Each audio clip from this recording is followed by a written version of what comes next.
Welcome to Amazon Legends, where we have real stories about making it big on Amazon. Our guests are CEOs of large companies and entrepreneurs who became power sellers, also providers specializing in helping sellers, aggregators that acquire sellers, and former Amazonians will give us an insight from behind the scenes. Here is your host, Nick Urison. Welcome to another episode of Amazon Legends. My next guest today figured out the secret formula for success in copywriting on Amazon after launching his own product, which didn't go anywhere. It totally tanked, but he learned a lot from that. And then he applied that knowledge while he was working for several agencies. So today he's like one of those task forces of copywriting. And he's today the director of Amazon at Electric, which is a manufacturer of electric bikes. And when he's not working, he likes to spend his time in Bible studies and play basketball. And by the way, he's also a military spouse. So with that, everybody, meet my guest, Aaron Ceroy. Welcome to the show, Aaron. Thanks for having me. I'm excited to be here. You know, I've never had a task force guy on my show. I'll take that. I'm excited to be the first. Great. So now positioning your brand on Amazon from copywriting standpoint is key for best conversion. So tell us, what does it take to have good copywriting to get high conversions? So you're going to have to obviously understand you're going to need listing optimization. You're going to need to understand the difference between psychographics and demographics. And then you're also going to need to tie your creative ads in with all of that to create one full cohesive brand image. Okay, so this is obviously mine was a loaded question, and you've given us 3 areas to dig into. So everybody listening to this, so we're going to do a deep dive into the entire content structure from copywriting standpoint, but you've heard the 3 pillars. I call them the 3 pillars. First of all, your research, your listing optimization, your title, the bullets, and all that stuff. So we'll dig into that, but that's kind of talk to death at this point. Everybody should have a pretty good idea. But a very interesting concept: psychographics versus demographics. So we'll cover that, how to implement, and then finally we're going to move on to your creative ads, where you actually have the freedom to have the kind of images that will tell your story, which will tie back to the content that you've written. So we're going to learn all the tricks. So with that, let's dig into the listing optimization part. So what can you tell us about that? Yeah, there's so much to go into. Obviously, everybody knows about ChatGPT, right? And everybody wants there to be a simple listing process, plug it into a computer, and just have it pump out a perfect listing that makes me a lot of money. And I think copywriters might have been worried in this new age of AI, like, oh, am I going to lose my job? And the short answer is no, because ChatGPT sucks. Because there's only so much that a robot can understand about what's really going on inside a human, what they're thinking about, their emotions, what drives them to purchase. And you're not just doing this from a psychological, scientific standpoint. Then you have to twist the creative. You have to be artistic to tie it all together and make it work. So obviously that starts with the title. You're going to get people to click on it to actually get a higher click-through rate, which of course helps ranking. And then you're going to have your bullet points. Then you're going to have your A+ content. Nobody really does descriptions anymore. The way I like to think about it is this, is people on Amazon, they want to actually buy from a real brand at this point. There's like being your own brand is big now. Everybody can start a brand in 5 minutes. There's so many platforms to do it. When people order, they want to order from a brand that they trust, and they just want to go through Amazon so that they feel safe for the payment structure, for the refund possibilities, right? And so you don't want to be just that other seller that is comparing benefits and features. People don't care about benefits and features. They want to feel understood. And if me as the seller can basically identify that customer's needs and wants better than they can identify them themselves, then I'll get the sale, because that's what makes me unique. Because the customer feels like I'm their friend, like I know them, like I have their best interest at heart, because I know what they really desire when they go to order that product. Does that make sense? Yeah. So you know what I'm hearing? I am hearing, first of all, I'm hearing never ever to dive into features and benefits. People are not interested in features and benefits. But you are really talking about an emotional connection between your copy and the shopper. Is that right? Correct. So tell us about how, I mean, how do you write emotional copy? Or how do you write copy that connects emotionally? Give us some practical tips.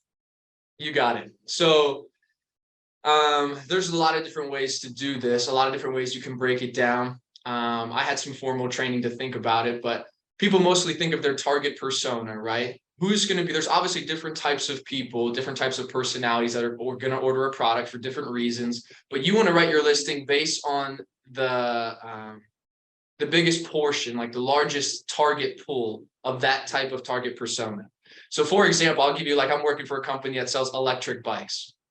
Okay, when you think of electric bikes, you think of a cool thing to ride around, zip around town on. I live in San Diego, a lot of hills in the downtown, right? Riding up and down. And you might think that what people want to know is this one faster? Is this one more comfortable? Is this one more durable? But at the end of the day, like, every competitor can compare that. So there's no uniqueness. But when I wrote the listing that got our product to #2 for a bestseller, basically I connected with what does the bike really give them, and that's freedom.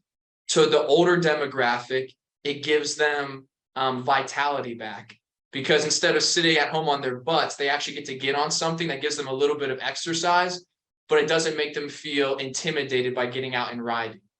For the younger people, you give them mobility at a price where they don't have to spend money on a car, and they get to zip around and have that small town vibe.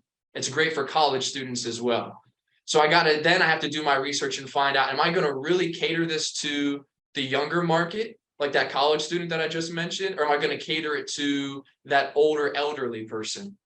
And when I got recruited to come work for this company, they had already found out that a majority of their sales were coming from that older retired demographic, which is pretty interesting. So that's what allowed them to sell, 250,000 bikes in 3 years, is because old people that were retired, especially people that were campers and love to get on their RVs, they were the ones buying these bikes, and they had the money to do it. And so then with that information, I had to go, okay, how can I make our bike really sell that image of this old person feeling young again? Yes, our bike has the features. Yes, it's durable. Yes, it has great customer service. But nobody really cares about that. They really don't. They want to know, is this product going to give me what I really want inside? And that's my life back. That's to have what I used to have. And so in our copy, especially if you even went to our listing, you can even search it right now. You can go to electric e-bikes. It's on Amazon. And you can see our bike there. It's ranked #2 currently today. We'll do about 500,000 in sales by the end of this month for one product. And that's because I've connected it to the end user. And so we talk about things like, is this bike for me? Will it be comfortable enough? Am I the right height? Is it easy enough to ride? Is it good for beginners? Because some people are old and they're like, do I even remember how to ride a bike? It's been 30 years. Yeah. Will this allow me to ride with my grandkids? Will this allow me is this a good bike to buy in a bundle? And so then, of course, we push that. Buy this for your wife, buy this for your kids. All right. And that's why we get so many bulk orders for 2 or 3 or 4 units, which increases our average order value, which obviously helps with our ranking and conversion rate. So it's things like that that separate the men from the boys in Amazon, I believe. Coming from a real brand perspective and connecting with the end user so they don't just feel like they're being sold to. Because at the end of the day, people really don't want to be sold to. They want to be understood. Well, that's a pretty powerful statement. Say that again. I said people don't want to be sold to. They just really want to be understood. Well, that's exactly it, right? So if and that's how you make the connection, because if they feel that their needs are understood and your copy is communicating that, then that's where the connection occurs. There's something that kind of feels like you're doing something wrong on the product detail page if you just talk about the feelings and the emotions and the needs without mentioning the real important stuff that comes with the product. You know, it's dimensions, the weight, and blah, blah. So how do you, because I'm always afraid, like, we're going to talk about so much stuff that at the end of the day doesn't give any facts and figures. And maybe I'm a numbers oriented person, maybe that's why I'm thinking that. But what is the best way to combine that? Or do you just completely ignore and then let that appear somewhere else? You mean, do I completely ignore the number nerds? No, I don't ignore them. I still give them some numbers. But you know, with this era, capturing attention is the most important thing. It's disruptive marketing. It's getting them what they really want first. And so when I go over my list of what do the people want to know, like, for example, that older demographic for the bikes, I look at the top 3 things that they need to see to make a sale. And I put those things right in front of their face, whether it's in the title or the main image or the second image or the top bullet point, second bullet point, or now in this case, A+ content, depending on what shows up first, because we know that Amazon is testing, you know, what actually pops up first. So I give the creative market first what they want, because if somebody really is numbers oriented, they normally have that longer attention span anyway. So they're more likely to copiously look through a listing to find those numbers of measurements and details and what's the battery size, you know what I mean? What's the wheel diameter? They're going to look through that anyway. So you kind of get more leeway to put that in the back or in the later part of the listing, not, you know, up front and center, because those people are going to look at the whole thing anyway. But for the people that I really want to get that with that emotional grab, with that creative side, I put those things right front and center so they absolutely cannot miss it. Yeah, well, this is a good point. And I'm going to tell you this coming from a numbers oriented person. I was looking for a fryer, not air fryer, but deep fat fryer.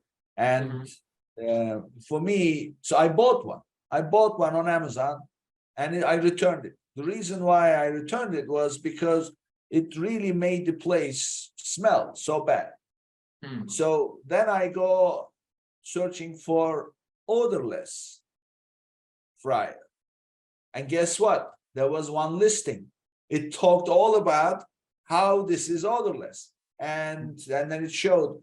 And that, you know what I was looking for? I was looking for a specific width, because there was so much space on my counter and I didn't want this fryer to take up too much space. So I was looking for a specific width, didn't have to be longer than this.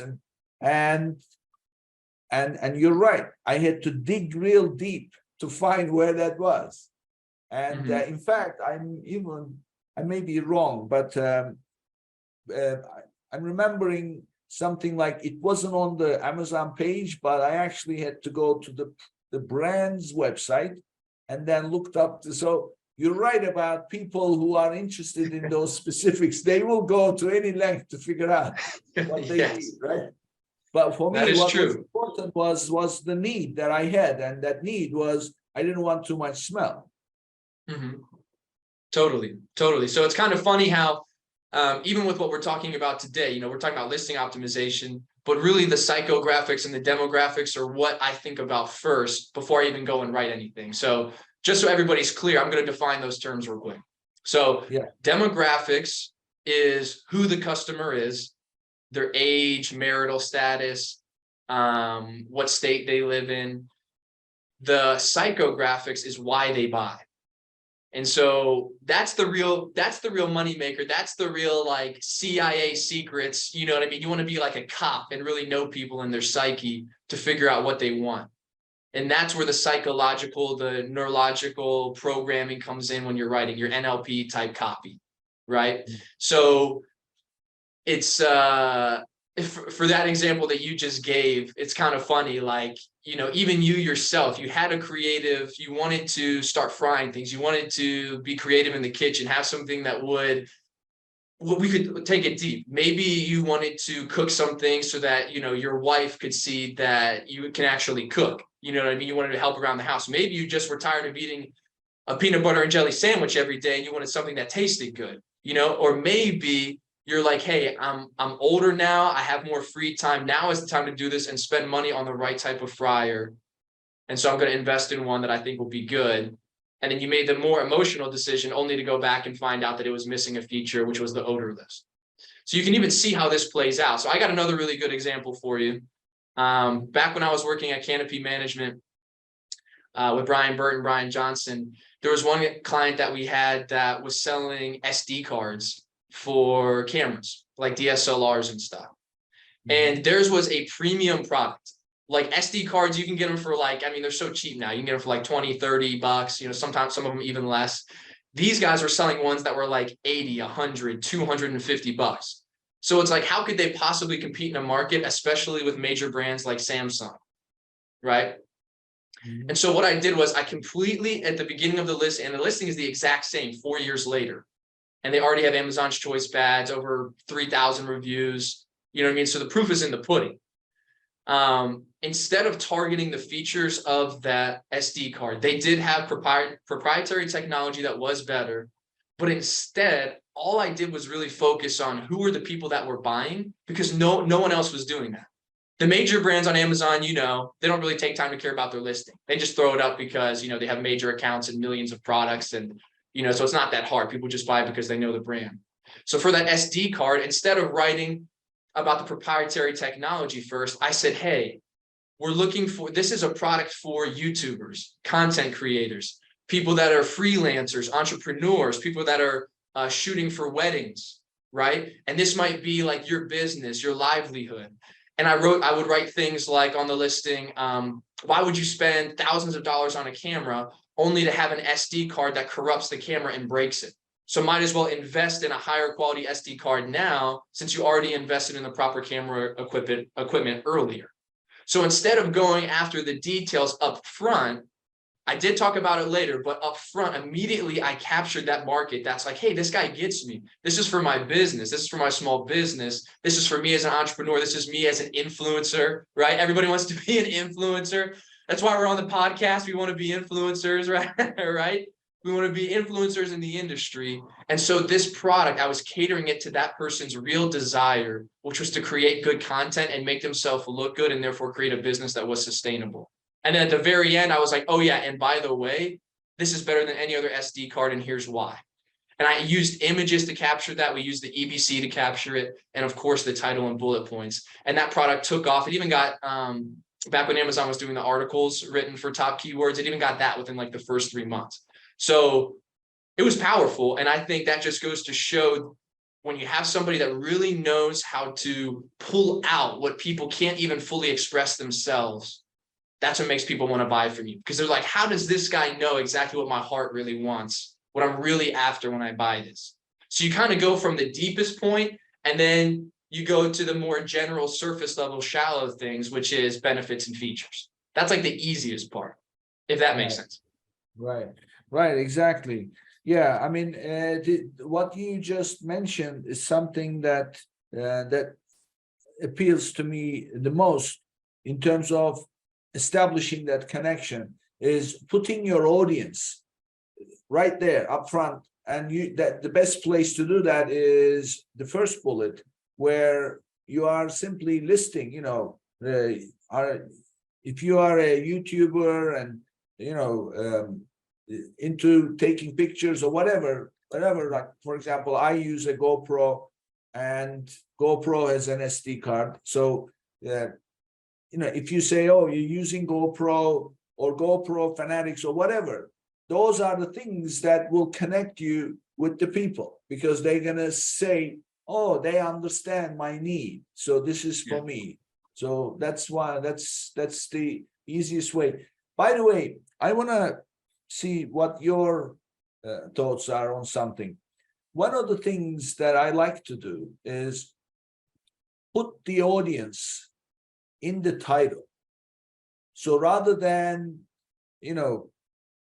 stuff it with keywords, instead, for example, homeowners, building managers or whatever, for if you are selling something for an apartment, putting them in the title. What is your take on that? Do you favor it or not in terms of establishing that connection? Yeah, of course I do. People, you've had, I don't know, a bunch of people on your podcast. I'm sure you've listened to you've been to conferences. Everybody has a different opinion. Do you take the time for the title to put in the keywords that matter to index properly? Or do you really take the time to make it creative to get the customer in there? I would say there's a little bit of nuance with it, depending on the market and the product.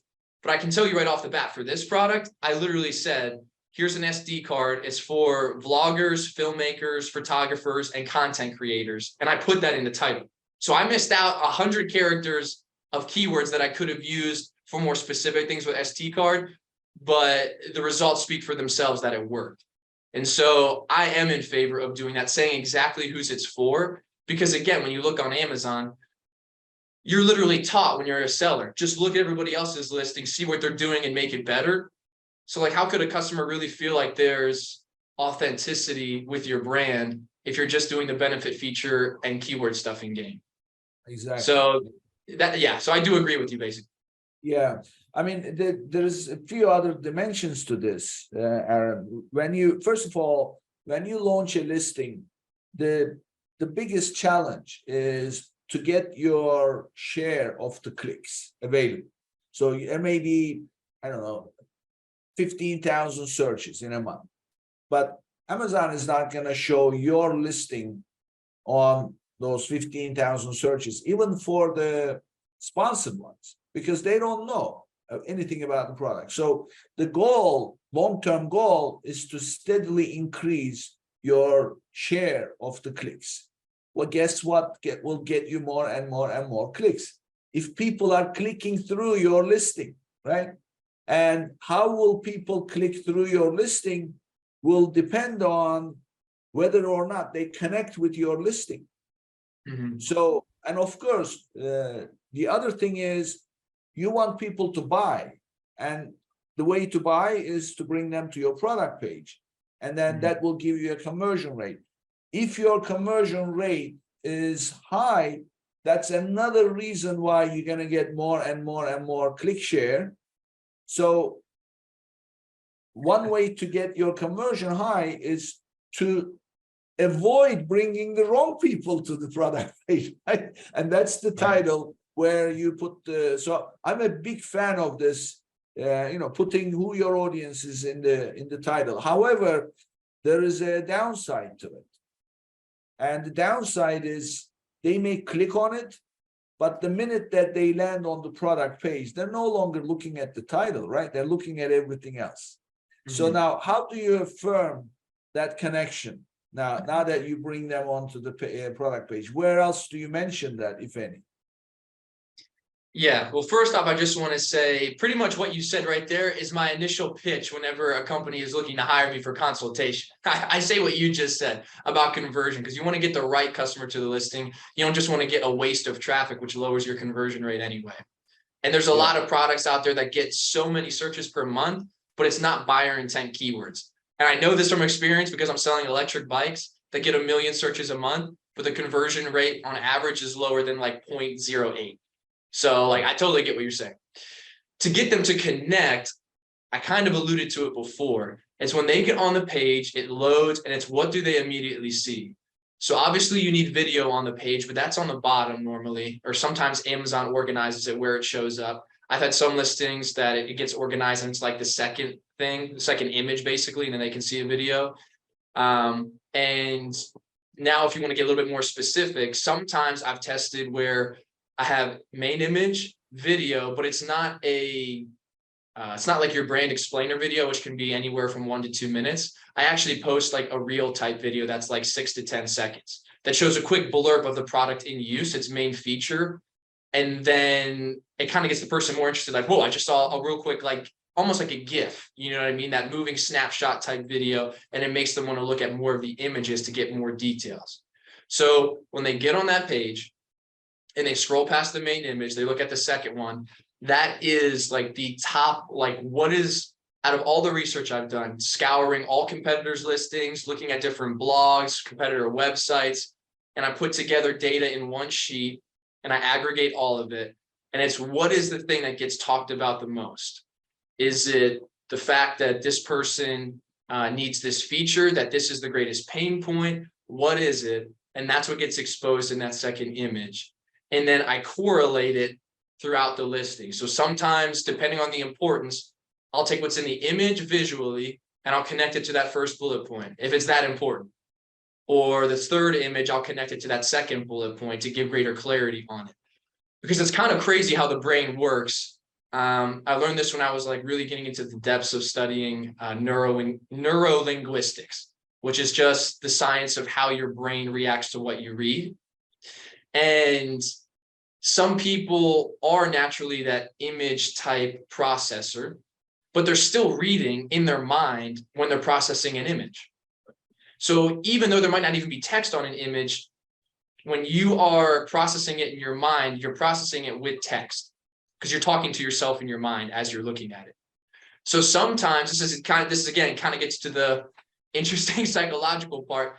If they look at an image, for example, with no text, but it makes them think about a certain phrase in their mind, and then I write that phrase as they look at the bullet point, they're like, oh my gosh, I was literally just thinking about that, and he put it in the listing right there. Because most people's attention goes to the image first and then the written copy. So if I can even put in the written copy what they're already thinking about in the image to the left, then it's just reaffirming that, oh my gosh, this brand really gets me. They know what I want. They even know the verbiage in the industry, right? Because there's slang in every industry. Each type of market, if you're a real guru in that market, whatever the product is, there's certain slang people use. And if you even know that slang, you put it in the copy, and people are like, okay, this guy really knows, or this brand really knows. So that is even to like the nitty gritty, the tedious, that really separates the men from the boys. And a chat GPT cannot do that. No. And so let me throw in one more thing just for a discussion here, because this kind of makes it interesting. Right? I've worked with products that are brand new, like Amazon brands. Like they're launching on Amazon first, and then they create their own website with Amazon as the foundation. I've worked for clients that are 9-figure companies that already have their websites established, and then they want to get on Amazon. It's just an extra revenue stream. So the company I'm working with now, Electric, they already sold like 150,000 bikes by the time I came to the company. Okay, so they had the social proof, but they really weren't leveraging it properly. At the end of the day, when you're selling a high ticket item, social proof really is, I don't know, 90% of your hit rate, if you want to call it, that's going to get people to buy. So I created content on that A+ listing and on the brand story content on the bottom that just basically says, hey, we've sold over, at this point, 200,000 bikes. I think we know what we're doing. In just that line alone, I split tested it in the first month of launch. I split tested it with that brand story, focusing on we've sold over 200,000 bikes, come join our community. I split tested that with talking about one of the features of the bike. And you can imagine which one converted better. It was obviously the social proof image. And so if you have a brand, if you're going with that big money, the big money brands that have, millions of dollars to throw around in ads and product launches, if they have social proof, that is something that Amazon sellers, if they're literally just a personal FBA seller, it's really hard to compete with that. So I like to just crush competitors in the very beginning with, we sold more than you, we're better than you, obviously, and then cater the content around that. I know that sounds mean for the competitors, but the customers really like it because then they buy and they feel safe.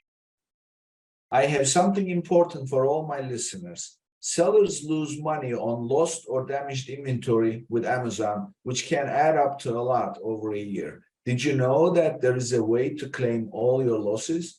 Getida is the global leader in Amazon FBA auditing and reimbursements for Amazon FBA sellers worldwide. They deliver results with no upfront costs. They get paid only when you get paid. Visit www.getida.com/legends to learn more and sign up. And thanks to our friends at Getida, your first $400 in reimbursements will be free. That's www.getida.com/legends. And that's www.getida.com/legends. Yeah. There is an interesting concept that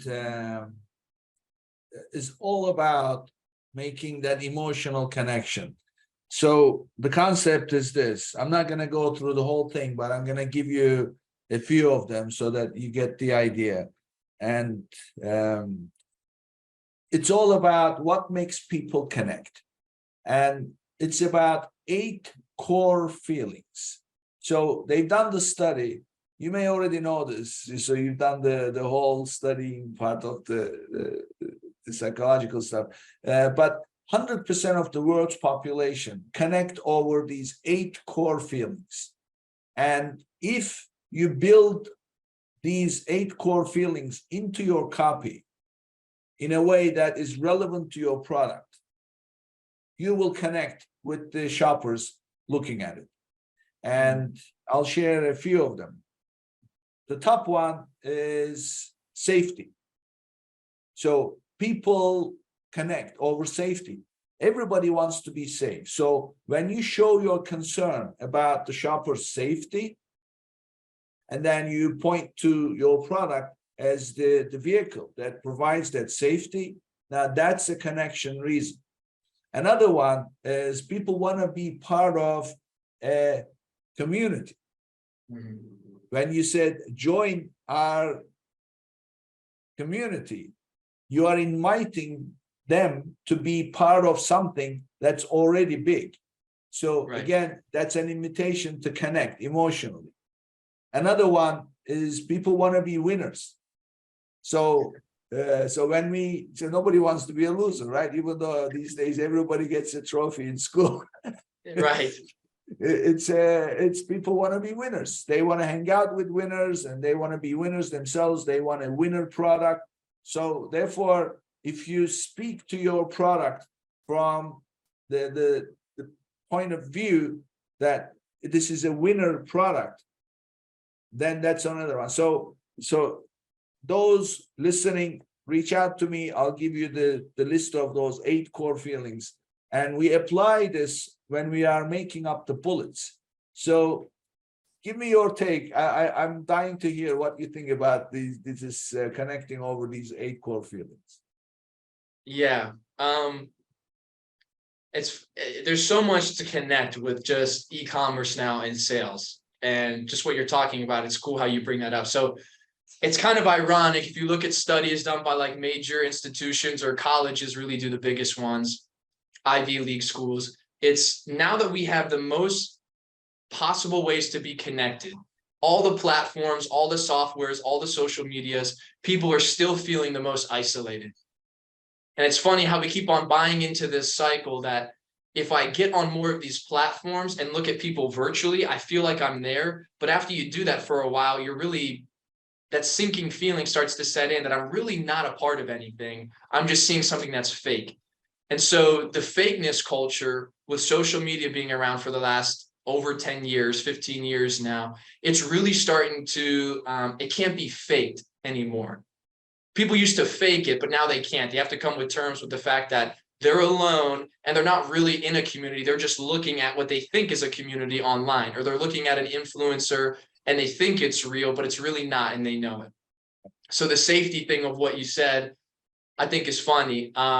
The company I'm working for now, so they have their own group. They really do have a community, especially a big Facebook group, huge email list. And these people actually do connect. They have a platform that they use. There's a bunch out there. Some people use Discord. Some people use a software called Mighty Networks. They're just basically like personalized Facebooks and chat rooms that mix in all the best of all the CRM softwares for end users, civilians basically, so that they can feel connected. And so a lot of these people actually will order an electric bike, and then they'll take pictures of it, talk about how they ride, where they ride, some custom add-ons they do, certain trails, things like that. And it really is a community that's being built.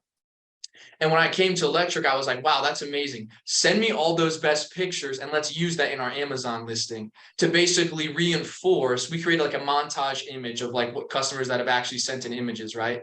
So we're reinforcing that community aspect that shows, hey, people are buying, but they're not just buying and leaving. They're actually buying and tagging us on social media and asking other people their opinions about this question with the bike, or how could you use it this way?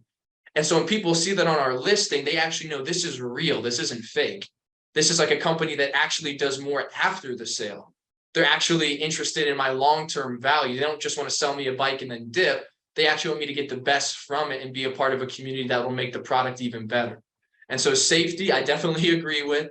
And it's really that authenticity where I know it gets thrown around a lot, but I hope what I just explained kind of makes it make more sense. And then being a winner, yes, of course, nobody wants to be a loser. I get that. You want to feel like you have the best product. If you buy this brand and your friend buys the same product from another brand, you kind of want your brand to be the better one. So again, you have to position yourself in why is it better? Is it like because the brand is cooler and they have more influencers that back it up? Is that why it feels good? Or does it feel good because it obviously is the better, more high quality product? But either way, yes, definitely you want to reinforce the winner aspect. I found that with influencers, influencer marketing is what really makes that key. So people do, obviously there's Amazon attribution, you can do Google ads, you can funnel all these different types of ads, but still at the end of the day, what I've seen convert best on Amazon is to get those huge YouTubers or other people that push the product that say, hey, I use this, it's legit, and I bought this on Amazon, here's my link. And because you want to feel like you're part of that in crowd. And again, doing that on your website is one thing, doing it with Amazon, totally different. And we all know that Amazon is trying to be its own social media with their post content and their own influencers, but they're still not really doing it right. They're still not really getting it right. So if you can truly get a YouTuber to do it, or whatever their main platform is, TikTok or Instagram, then it creates that winning mentality. And people might not want to invest in that, but I think that's where you need to invest when it comes to off external traffic. Yeah. Well, you mentioned user-generated content, utilizing user-generated content. Then one of the ways to do this, we covered this in one of my episodes with those who are subscribers to different podcasts will know him. He's known as the beard guy, Norm Farah. So he shared this with us, and it's a great tip. So what he said was, get somebody that you know, and this is 100% white hat. So it's in compliance with Amazon, nothing bad. But get somebody that you know to ask a question on your product.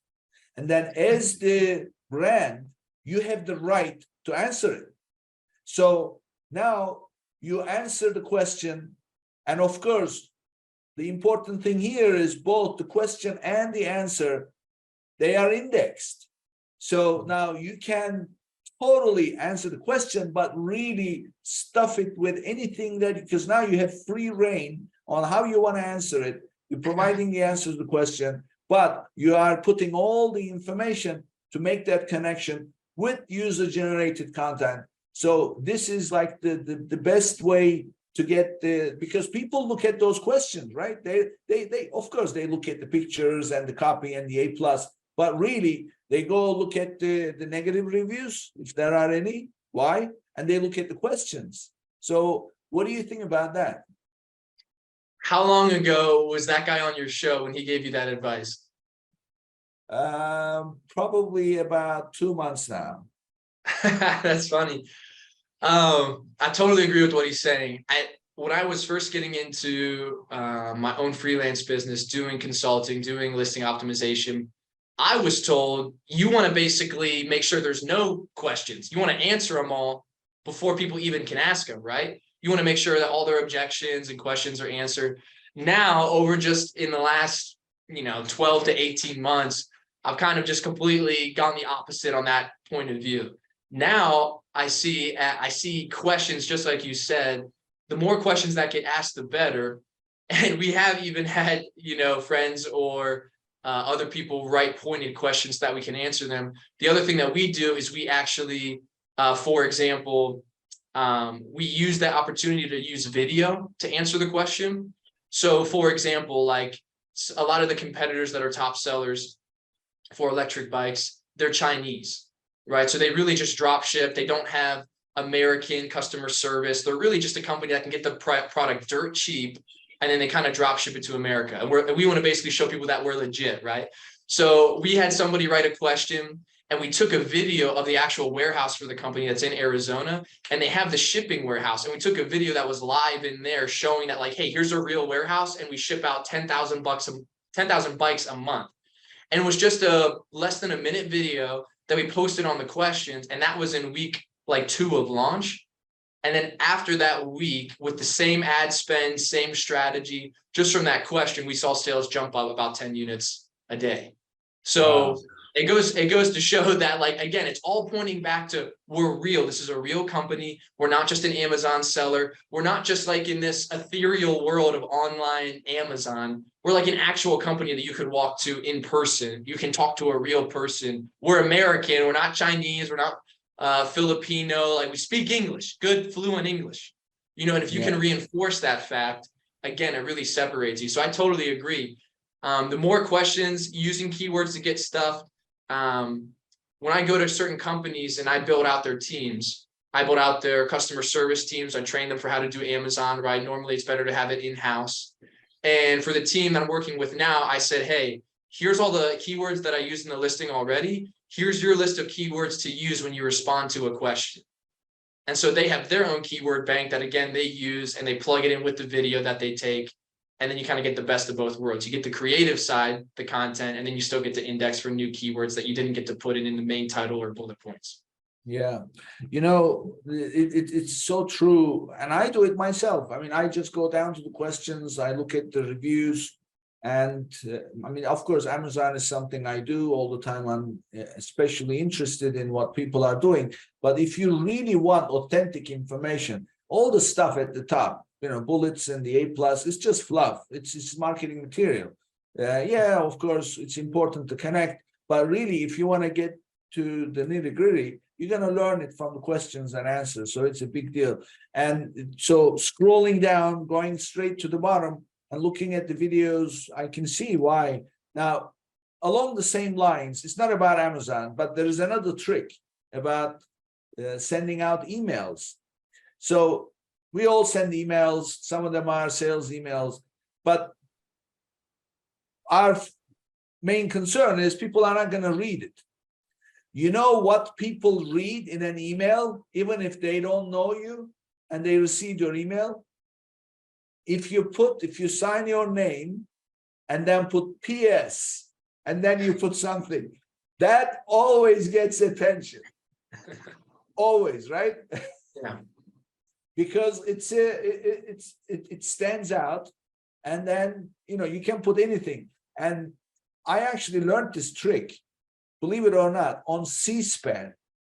And this is way back when they were talking about, I always follow politics, especially elections. And this guy was the CEO of a direct mail company. And he was talking about their direct mail experience. And apparently they had handled many, many years ago, Ronald Reagan's election campaign. And they discovered it during that campaign, that if they ever put a PS in a letter, people would pay attention.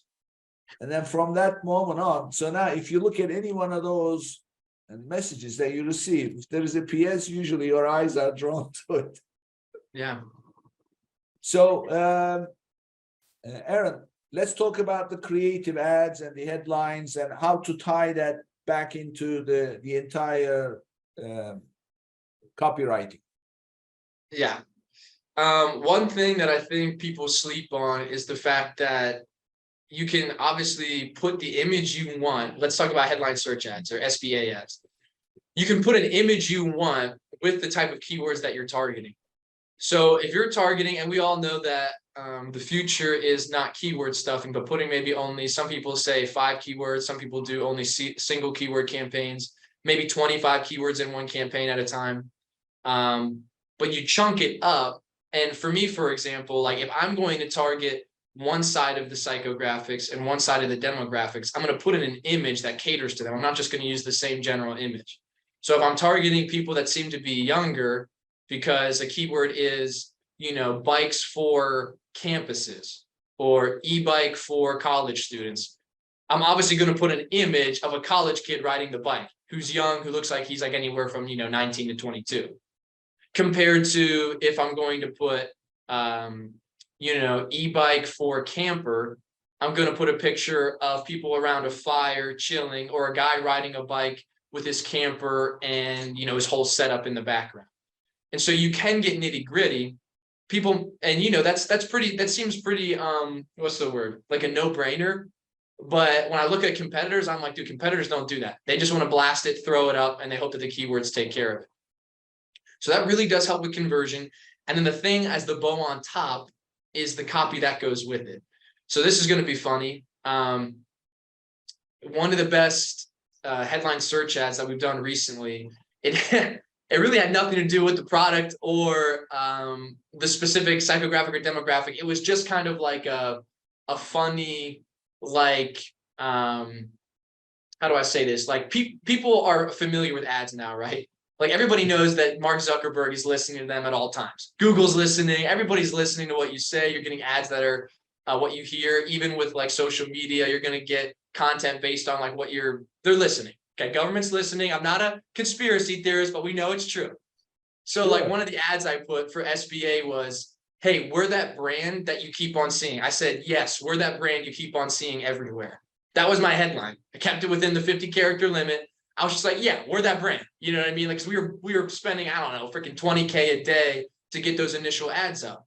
And so they were everywhere. We were at top, bottom, mid. We had video ads. So we really were blasting for those main keywords. And the funny thing is that that specific ad group, that ad set that we did was the one that converted the best. Because I think people kind of looked at it and it kind of disrupted their flow. They're like, all right, I'm really looking at what product's going to be the best. And then it's like, wait a second, what is this company that I am seeing everywhere? It's again, it's almost like they're reading my mind, but they're being funny. And that was the one that actually performed the best. And then after that one being the best performer, then it got into the specifics of, okay, here's the demographic, here's the image that went along with it. And again, it's creative. Like, I don't waste creative ad space talking about benefits and features. I'm creating the end result. So for example, like one ad that we did, this was for product display. It was an image of a customer who rode their bike on a hiking trail and they were watching the sunset. So it's an image of the biker sitting down, sunset, and then the bike is parked right next to them. And the headline that we put was like, are you ready for your next adventure? Or like, like it's more about like the ride rather than the buy or something like that. Something that was rhymey and catchy. Because we want people to think, hey, like it's more than just about the benefit or feature. It's about the experience that I'm going to get after I've had the bike and I can actually use it to create more memories. And so it all goes back to more of that emotional feel, more of that, what are you going to get after you've had the bike for a week? After you've tested the product out, what is going to be the new normal of your life that's going to change? What's the real transformational change? And that's what we put in our creative content. Same thing with video ads. We all know that video ads, you got to capture them in the first 3 to 6 seconds. Okay, it's got to be short and choppy. It can't just be one streamlined scene. So like, how do you do that? What's going to be the thing that's going to make somebody go, wow, like, is that bike cooler than everybody else? Or, oh my gosh, like they're showing what I want to do when I get it. You know what I mean? Like they're not going over, oh, here's like the motor for that fryer, oh, here's like the diameter of it, measurement video. No, that's stupid. Never works. You need to go with like, all right, like here's what I can create afterwards. And for you and your fryer example, maybe a scene where you see people around your dinner table and they're all smiling and they're like, whoa, Nick's the greatest chef I've ever seen in my life. And you kind of like, yeah, I want that. I want the thing that's going to make people think I'm a winner, like we talked about before. So that is how you connect the creative to what you're already doing on your listing. And when you do that in a way that's cohesive and that shows people that your brand is not just another seller, but you're like an actual real person that knows how to transform their lives through your product, then people buy from you. Yeah. So what you are describing is not showing the pictures of a product. You want to show the people in the picture using your product. In other words, the shopper, you want to show the shopper in the picture that the shopper is in the picture using that product, the very product. Obviously, it's not going to be the exact picture, but it's the demographic in the picture with that experience of using the product. That's all combined into your creative. And then with the headline, you emphasize something that will interrupt them or that stands out so that they click on it. That's what you're describing, right? Right. Exactly. Even for one of those headlines we used that term like already have sold 250,000 bikes. Why haven't you ordered yours yet? Simple stuff like that, using social proof, letting it be a little bit more personal. Sometimes being too professional hurts you. And I think you've noticed that. Obviously, every brand has their own image, but being too professional, I found, especially on Amazon, kind of washes you out. It kind of makes you too vanilla. And people are tired of vanilla. They want to have some, I don't know, different flavors, some mint chocolate chips, some chocolate, some cookie dough. You got to switch it up a little bit in this day and age. You know what I mean? Yeah, exactly. Well, it's a very lively conversation. It's really creative. You know what? This subject usually is a boring subject because it's all about keywords and numbers and search volumes and assembling the titles. And you made it real fun. You brought emotions into the conversation. I'm glad. I did a good job because nobody's crying yet, so that's pretty good. Well, so Aaron, we've come to the favorite part of my favorite part of the show, where we get to learn about you now. So take us back to your beginnings. Where did you grow up? And tell us a little bit about your early life experiences. Yeah, okay. I grew up in Maryland, near the capital, near Annapolis, Maryland. One of 7 kids. I'm the youngest, obviously the favorite, being the baby. And I was never really into school. I guess I was smart, but not in the way that school grades you. In high school, I started my first business, and that was flipping shoes. So I love basketball. I love Nikes, basketball shoes, Air Jordans. And I would flip those and make money. And this was like 2012. So this is like over 10 years ago. This was before Shopify, before anything. And I would just shoot like really crappy videos on YouTube and upload them and say, hey, like, here's the shoe. It's a limited release. And then like people would just email me and I would get orders that way, just from like direct email. And so that's what I did before I had my first job. And then fast forward a few years, I was in community college and I was like, why am I in school to learn how to be an entrepreneur? Why don't I just go be one? And so I made a deal with my parents. I was like, hey, I have 2 years left because I had gotten the associates. And I said, instead of you paying for me to go to school, why don't you just let me stay at home for free and let me work on my own business? And just give me 2 years. That's all I need. And so for those 2 years, I tried every business model possible. I tried affiliate marketing, drop shipping, Shopify, Facebook ads. And this was 2015, 2016, when it was like the wild, wild west. Everybody was making money, even if you were stupid. Okay. Everybody was making money except for me. All I was doing was losing money. And so, kind of crazy story, I get down to my last dollar. All my investors that I paid for an Amazon launch totally tanked. I couldn't pay them back. I had $200 left to my name. And so I literally prayed to God. I was like, Lord, I'm literally about to go bankrupt. I need you to save my business. And so I took that $200 and I actually gave it to my local church. The last little bit of money I had to my name. And the very next day is when I got hit up for my first client to do listing optimization. And a client hit me up.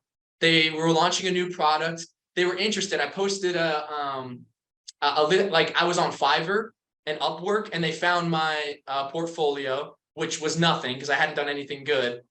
But I was talking about psychographics and demographics because that's what I had been learning most recently.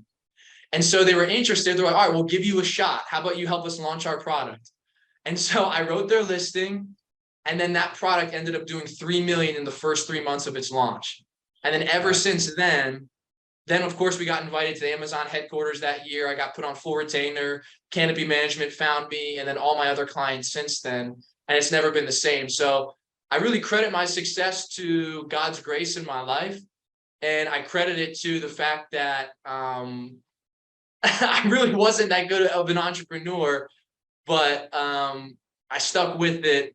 And more importantly, the Lord blessed it. And then since then, it's kind of been a wild ride, but it's been a lot of fun. Well, you know what I want to know? Why was it that you were interested into flipping Nikes and or in that at very young age? Where did that interest come from? I think it came from the fact that we weren't poor by any means, but you know, when you have a lot of kids, like just money stretched thin. We didn't have a lot of money to like do like fun like vacations or eating out, or I always got all the hand-me-downs. And so I was hustling. I wanted to know how to make money so I could use it for my own means. And to be honest, I just always had this deep knowing that like I didn't want to work for somebody else. I didn't want to just do a blue collar job. And I was interested in shoes, and I saw that, you know, people would pay hundreds and thousands of dollars for them. And that's just like any entrepreneur, you find a niche, you see if it works, and if it works, you just kind of go with it. And so it was my little passion project until I realized I needed to move on to bigger and better things. What about your folks? What did they do? What kind of work did they do? My mom was the main raiser in the household. She homeschooled some of us for a little bit. She also worked as like in the dentist's office. She was a real estate agent. My dad worked for UPS as a delivery driver for 30 years, and he retired a few years ago. So my mom was really supportive when I was coming out of college. She really supported me. She gave me money, even some money that my dad didn't know about. I'm sorry, Dad, if you're hearing this. And but my dad was definitely harder to connect with because he thought I was just some lazy millennial kid, because he couldn't really see the work because it was all online. He couldn't like see what I was putting my time into. But then after eventually I got that first paycheck and he saw that his son was making more money than he was, then he finally backed off and he was like, okay, that's fine. So your dad being a UPS driver, do you think that played a role in you wanting to build your own business and then have independence? Definitely. My parents were great parents, but my dad worked his ass off. I mean, like 12, like basically 12-hour days for 30 years. He would leave at 7, get home at 7. Wow. And I was like, you know what? That's awesome. But I'm just not that manual labor type of guy. I just can't do it. You know, I've always been a why guy as a kid. Even as a kid, my parents would give me a chore and they would tell me a certain way to do it. And I'd be like, why? Because that doesn't really seem like the best way. And then my parents would get angry and say, just do it, you know, and I would have to do it. But if I can't find a why in something, or if I don't think something's the best way to be done, I find a solution for it. And so that's what's kind of always sparked the entrepreneurial side of me, is that I want to find the best way to get something done and something that creates the most impact at the end of the day. Yeah, I mean, that's the essence of any entrepreneur's approach. There's got to be a better way, right? So you're doing things, and then you find yourselves wasting your time doing it in a way that has always been done that way. And then you say, well, there's got to be a better way. I'm not doing it this way. So it's typical entrepreneur. Well, that's quite a story. And now, of course, so tell us a little bit about your approach also. So when you and I connected, and I heard you mention that you really don't like to work in one place for too long. You want to go in and then make a difference and then move on to the next company. That's the way you work. That's why I called you the task force. So it's like the Ghostbusters. You need a copywriting job, who are you going to call, right? So there is everyone. And comes in, flies in, gets the job done, flies out. So tell us a little bit about that. Why does that appeal to you? A lot of people like security, right? A lot of people like security, yes, but I found that if you just produce results, people don't care what you do. And those are the people I like to align myself with. It's funny how when you first get started as an agency or in business, or if you're trying to do freelance and find clients, you're just so excited to get your first client. But normally the first ones that you get, they pay you the least and they expect the most. Right. But then once you start to prove yourself, that bigger clients, they pay you the most and they get off your back if you produce results. Right. So, you know, the clients I've worked with, if they pay me a retainer of $10K a month, And that means that over a year, they pay me 120K, but I've made them 500K in bottom line profit. Then they don't give a crap what I do.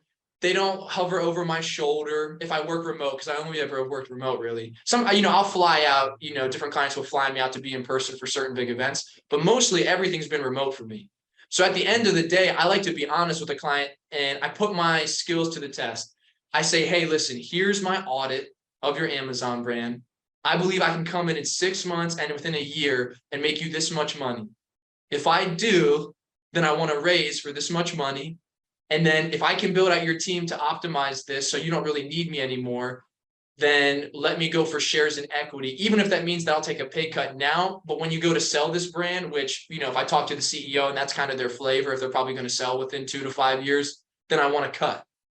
So that's how I've kind of structured it. The longer I've done it, the more I've just become bottom line. If I make you profit, then you pay me for it. And it's kind of funny with the bigger brands I go to, the ones that are doing over 100 million a year, they have no problem with it. And I think that's how it should be. That's how I would be hiring people that I've obviously had to hire people to help me do certain things. And that's just kind of my philosophy about it. Well, it's called results-oriented person. Not many people are like that. They like to just do their thing and then pick up their paycheck. And unfortunately, that doesn't work for people like you. People, entrepreneurs we don't really want a limit. Right. I remember myself, I always say 2.5 jobs in my entire life. And my third job we did a management buyout and it became my own. So I would think to myself, when you work in a place, there is a limit to how much you can earn. Why would anybody agree to that? Like for years.